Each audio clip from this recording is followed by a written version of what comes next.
So the kids have finally flown the coop, and suddenly the house just feels different, doesn't it? This whole new chapter brings up a ton of questions, especially about the very space you're living in.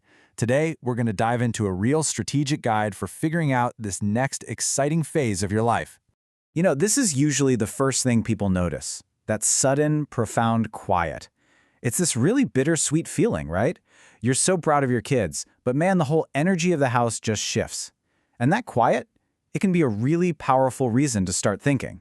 And that thinking, well, it often leads to a very practical question. You start looking at those empty bedrooms, the big backyard you had to mow every weekend, and you find yourself wondering, is the house that was so perfect for raising our family still the perfect house for us now? That's it exactly. Your priorities just completely change. The focus shifts from things like school districts and room for sleepovers to things like upkeep, accessibility, and, building a home that actually supports the life you want to live right now. All this reevaluation, it leads a lot of people down a very logical path, and that is the decision to downsize. And believe me, it is a choice that a ton of empty nesters are making. So just how common are we talking? Well, a recent survey found that nearly 1 in 3 empty nesters, almost 30%, choose to downsize from their family homes. That's a huge trend.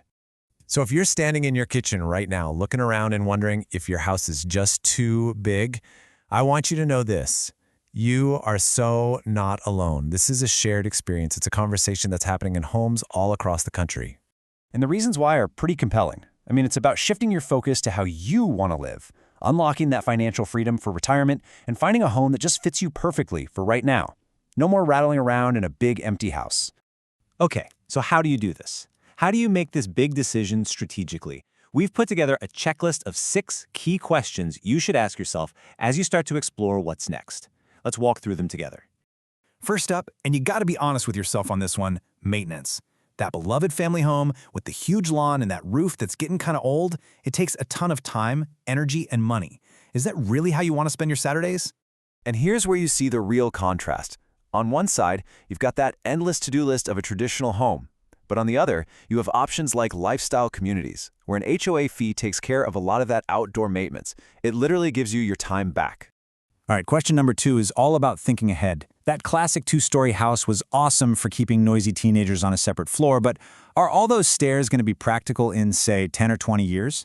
Planning for how you'll live in your home as you get older is absolutely crucial. The solution is often just a simple change in layout. Choosing a single-level home, or even one that just has the primary bedroom on the main floor, can make a massive difference for your long-term comfort and your independence. It's just a really smart move for the future. Question number 3 is a big one. Do you really need all that space anymore? A large, mostly empty house can start to feel less like a blessing and, honestly, more like a burden. And the financial perks? Oh, they're crystal clear. A smaller footprint means lower utility bills and less stuff to clean. But here's the real kicker. Selling your bigger home lets you unlock a ton of equity that can go straight into your retirement fund. We're talking more freedom and more security. Okay, on to question 4. And this is the fun part. Downsizing isn't just about giving things up. It's about finally getting what you've always wanted. So, what are those luxury features you've been dreaming about? See, when you're not paying for extra bedrooms you don't even use, you can afford to invest in pure quality. Think about it. A gourmet kitchen for that new cooking hobby you picked up, a spa-like bathroom just for relaxing, or a beautiful patio for having friends over. It's all about quality over quantity. Question 5 is for all you future world travelers out there.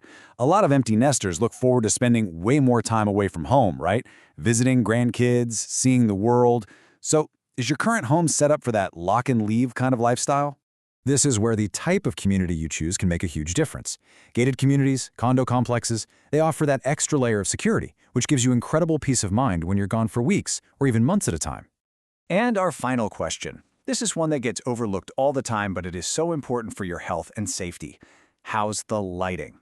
As we get older, our vision changes, and the light in our homes becomes absolutely critical.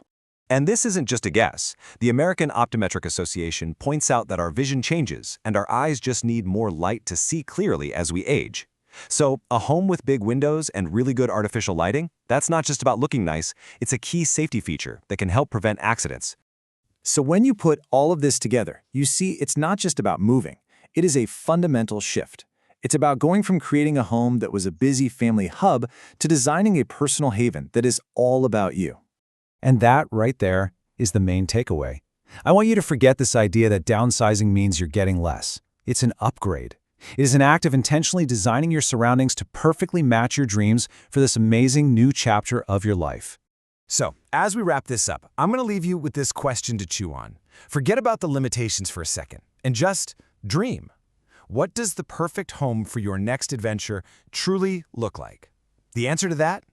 That's where you begin.